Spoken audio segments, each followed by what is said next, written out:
विश्वविद्यालय जंगल भूषण गोरखपुर के द्वारा आयोजित इस राष्ट्रीय शिक्षा नीति भाषाई संदर्भ चुनौतियां एवं समाधान इस विषय पर जो 2 दिवसीय राष्ट्रीय संगोष्ठी का आयोजन किया गया है, इसके उद्घाटन सत्र के अध्यक्ष परम आदरणीय प्रोफेसर रामदेव, मुख्य अतिथि प्रोफेसर कृष्ण बहादुर पांडे जी, प्राचार्य डॉक्टर प्रदीप कुमार राव जी, कार्यक्रम की संयोजक डॉक्टर आरती सिंह जी, उपस्थित अन्य सभी विद्वान शिक्षकगण और विद्यार्थी मित्रों, जब से ये 2020 से राष्ट्रीय शिक्षा नीति आई है, तब से हम लोग लगातार इसके विविध पक्षों पर विमर्श कर रहे हैं। और जब भी कोई नई चीज आती है और विशेष रूप से जब मामला शिक्षा का हो, तो 1-2 विमर्श 4 विमर्श से बात निकल के आती नहीं है। इसलिए जरूरी है कि उसके सभी पक्षों पर धीरे धीरे बातचीत की जाए और क्रमशः उनकी जो चुनौतियां हैं या उनके जो विविध पक्ष हैं उनका उद्घाटन किया जाए। यह मेरे लिए या हम जैसे भाषा वैज्ञानिकों के लिए बहुत ही हर्ष की बात है कि इस गोरखपुर के महाविद्यालय ने भाषाई पक्ष को भी केंद्र में रख के संगोष्ठी का आयोजन किया। क्योंकि कई बार क्या होता है कि जिस चीज़ से हमारा अति परिचय होता है वह पक्ष छूट जाता है या हम उसको थोड़ा हल्के में ले लेते हैं, जबकि भाषा बहुत ही महत्वपूर्ण है। देखा जाए तो जो मनुष्य की जैविक आवश्यकताएं हैं, उन जैविक आवश्यकताओं से ऊपर उठने की जब बात आती है तो भाषा ही वो माध्यम है जो आपको ऊपर उठाती है। या कहा जाए तो दूसरे जानवरों से मनुष्य अलग क्यों है? क्योंकि मनुष्य के पास भाषा जैसी शक्ति है। एक डेवलपमेंटल लिंग्विस्टिक्स है, उसमें कहा जाता है कि जब सभी जानवरों को, मान लीजिए हम ईश्वरवादी दृष्टि से बात कर रहे हैं कि जब ईश्वर सभी जानवरों का निर्माण कर रहे थे तो सबको उन्होंने अलग अलग प्रकार की विशिष्ट क्षमताएं दी, विशिष्ट जो है शक्तियां दी। जैसे किसी को सुनने की शक्ति दे दी, किसी को सूंघने की दे दी, किसी को तैरने की दे दी। मनुष्य सबसे बाद में आया, तो मनुष्य से पूछा गया कि आप क्या लेना पसंद करेंगे, कोई एक शक्ति मांग लीजिए। तो हमारे पूर्वजों के पास ऑप्शन था, वो चाहते तो कहते कि भाई हमको हमारी आंखों में इतना जूम दे दीजिए कि चांद पर चल रही चीज़ी को हम देख लें, या हमको उड़ने की ऐसी शक्ति दीजिए कि हम यहाँ से अमेरिका 1 घंटे में पहुँच जाए, आधे घंटे में पहुँच जाए। कुछ भी मांग सकते थे, लेकिन हमारे पूर्वज वाकई बहुत महान लोग थे और हमें उन पर गर्व करना चाहिए। उन्होंने ऐसी कोई शक्ति नहीं मांगी और उन्होंने कहा कि हमें भाषा दे दीजिए। और इस भाषा के मिलने से क्या प्रभाव पड़ा कि वो सारी शक्तियाँ जो केवल एक मिल सकती थी, हमने खुद डेवलप कर ली। हम चांद पर जूम करके चीज़ें भी देख सकते हैं, हमारे पास ऐसे टेलीस्कोप हैं। हम धरती में कितना नीचे जाता है पनडुब्बियों के माध्यम से, टाइटैनिक का मलबा हमने खोज निकाला। दूसरे ग्रहों पर जाने की तैयारी हो रही, हो सकता है कि अगले 2-4 सालों में मंगल ग्रह पर मनुष्य नजर आए।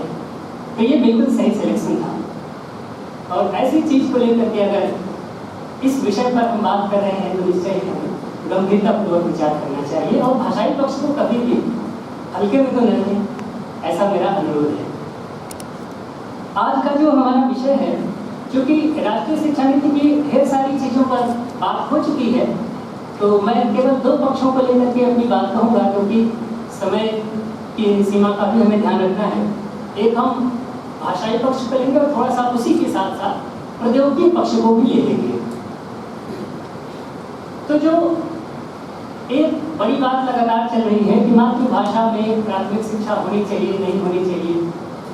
जैसा कि आपको पता ही है कि कॉन्वेंट जो विद्यालय हैं उनका इतना आतंक था इस राष्ट्रीय शिक्षा नीति से पहले या राष्ट्रवादी दृष्टिकोण आने से पहले कि उनकी कक्षाओं में अगर किसी ने हिंदी में बात भी कर ली तो फाइन लग जाता। तो निश्चय ही राष्ट्रीय शिक्षा नीति जैसी एक नीति की जरूरत थी जो इस तरह की बातों से हमें दूर करे। ये तो बहुत ही अति हो गई, और यह राष्ट्रीय शिक्षा नीति उस अति से हमें मुक्त करती है, पूरे भारतीय समाज को मुक्त करती है।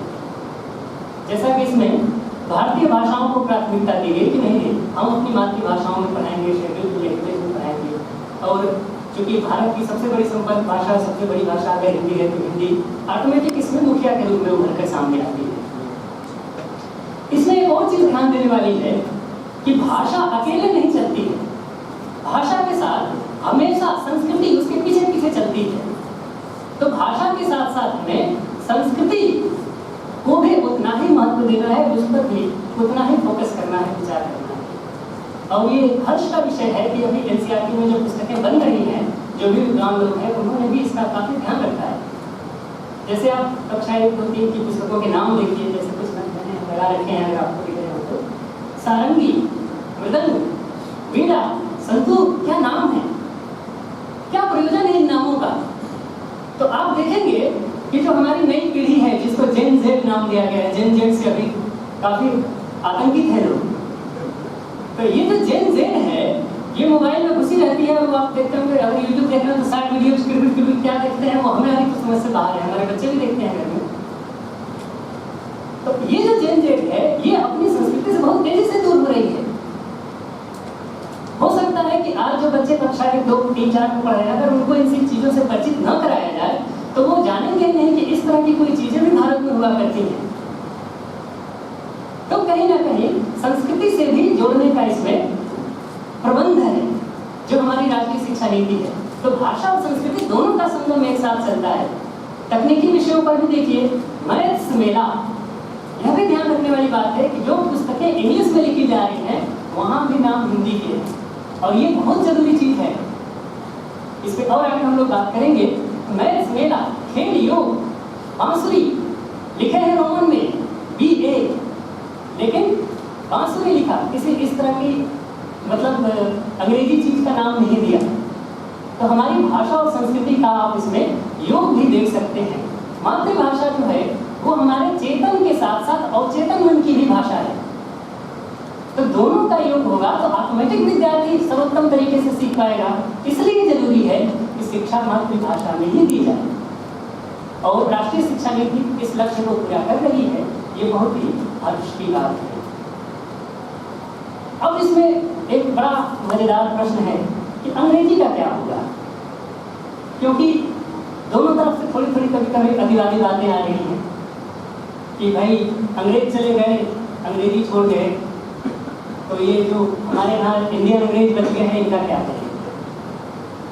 अभी माननीय गृहमंत्री जी ने कुछ समय पहले एक अपना उद्बोधन दिया था जिसमें कहा कि जल्दी ही वह समय आएगा जिसमें कि अंग्रेजी बोलने वाले शर्म महसूस करेंगे। काफी बवाल हुआ इसमें, और आलोचकों को ठीक ठाक एक मुद्दा भी मिल गया कि बताइए गृहमंत्री जैसा व्यक्ति ऐसी बात कह रहा है। और देखा जाए तो आलोचकों की बात बड़ी सही भी है, भाई अंग्रेजी बोलने वाले शर्म करेंगे, ये तो बहुत दूर की बात कर रहे हैं, ये तो बिल्कुल उल्टी गंगा बहाने की बात कर रहे हैं। और ऐसा संभव कैसे है? भाषा वैज्ञानिकों के बीच में भी इस पर चर्चा हुई कि भाई है इस कथन का क्या मतलब है। और भाषा वैज्ञानिकों ने भी प्रथम दृष्टया कहा कि भाई जैसे हिंदी एक भाषा है, दूसरी भाषाएं हैं, विश्व में 5000 से अधिक भाषाएं हैं, अंग्रेजी भी है, इसमें शर्म वाली तो कोई बात है ही नहीं। तो फिर शर्म क्या है, किस बात की है? तो फिर हम लोगों ने उसका थोड़ा सा अगले लेवल का लेवल 2 का विश्लेषण किया। तो उसको मैं कुछ उदाहरण से समझाना चाहूंगा कि क्या है, क्यों शर्म आएगी। तो शर्म आपको अंग्रेजी बोलने में नहीं आएगी, जैसे हम हिंदी बोल रहे हैं हमको हिंदी में शर्म नहीं आ रही, अंग्रेजी में भी नहीं आएगी। तो शर्म किस बात से आएगी? अंग्रेजी बोल के जो लोग थोड़ा सा टाइट कर लेते हैं उससे। एक उदाहरण, अभी पिछले महीने में श्रीलंका गया था, तो श्रीलंका से हम लोग आ रहे थे, रात की फ्लाइट थी, थोड़ी देर हो गई, एयर इंडिया की फ्लाइट थी, देर हो गई तो ऊपर जो है ठंड भी लगने लगी। तो मेरे बगल में जो सज्जन बैठे थे, जब आई एयर होस्टेस तो उसने कहा कि can you give me shawl please, वो एक शॉल लेके आई। तो मैंने कहा कि भाई एक मुझे भी दे दो। अब एयर इंडिया की फ्लाइट है, देश के इंडियन लग रही है, तो उसको हम अंग्रेजी क्यों जाने। मैंने कहा एक मुझे भी दे दो। अब सज्जन ने बड़ा हिस्से मेरे को देखा, वो शॉल 2 लेके आई, तो उसको दिया, एक मुझे दिया। तो इसके बाद वो चूंकि इंग्लिश में मांगे थे तो उस शॉल को ऐसे उड़ रहे थे जैसे कोई राजसी दुचाला हो और मैं कोई फटा चादर उड़ रहा हूँ। तो ये जो भावना है,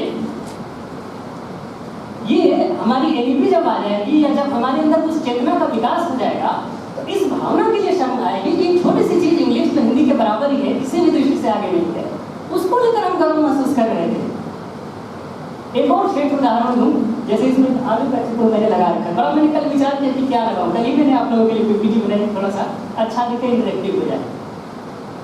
भाई आलू की कई प्रजातियां हैं, कोई लाल वाला आलू है, कोई सफेद वाला है, कोई पहाड़ी है।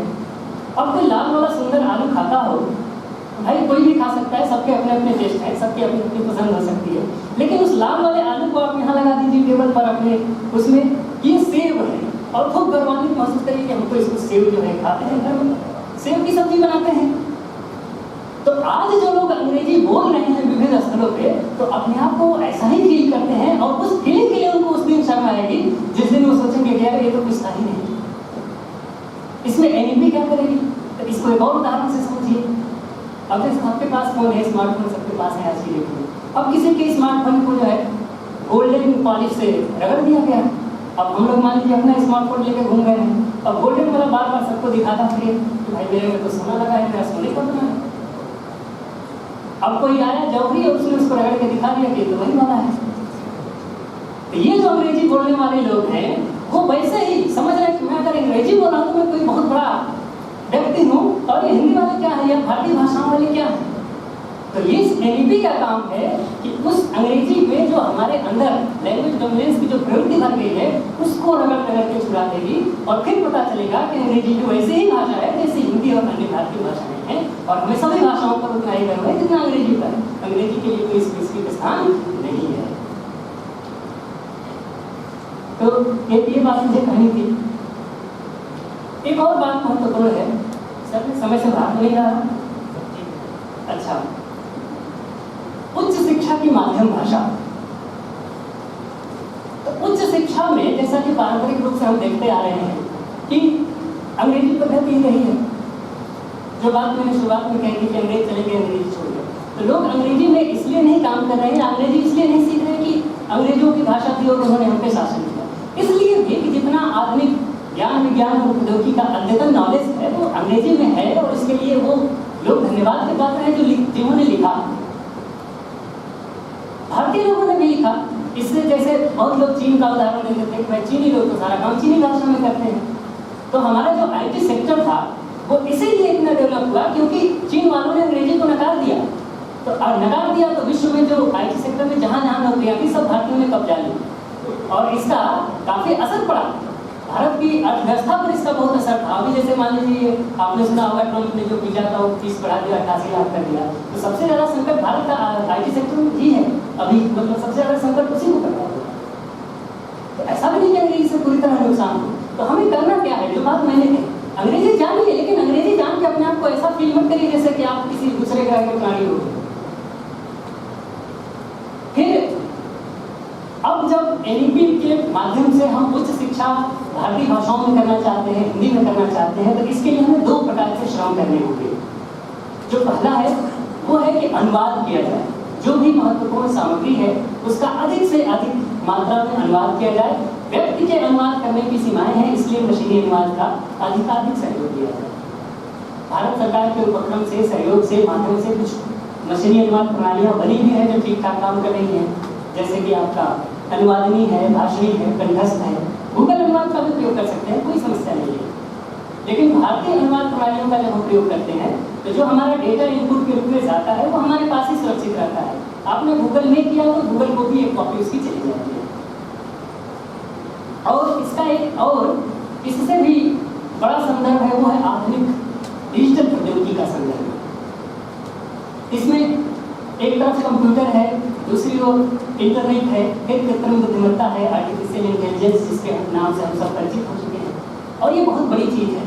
जैसे कहा जाता है कि जो 20वीं शताब्दी है वो डिजिटल प्रौद्योगिकी का युग था, जिसमें कंप्यूटर और इंटरनेट का अंधाधुंध विकास हुआ, बहुत विकास हुआ और व्यक्ति व्यक्ति तक पहुंच गया। 21वीं शताब्दी आर्टिफिशियल इंटेलिजेंस का युग है। तो इससे हम बच नहीं सकते, हमें उसको एडॉप्ट करना होगा और खुद को भी उसके अनुकूल ढालना होगा। तो अगर हम कृत्रिम बुद्धि की बात करें, आर्टिफिशियल इंटेलिजेंस की, तो उसमें दो तरह की चीजें हैं। एक होता है कि जिसको मशीन लर्निंग कहते हैं, मशीन लर्निंग के रूल्स हैं, डीप लर्निंग, मशीन लर्निंग। भाषा के मामले में उसके लिए लार्ज लैंग्वेज लर्निंग जो एल्गोरिथम्स हैं वो काम करते हैं। लेकिन वो चलते किस पर हैं? वो चलते हैं आपके डेटा पर, जिसको कॉर्पस कहते हैं। एक छोटी सी किताब मैंने भी कार्पस भाषा विज्ञान लिखी है, जिनको शायद आपने कुछ और भी नाम होगा सीख लिया।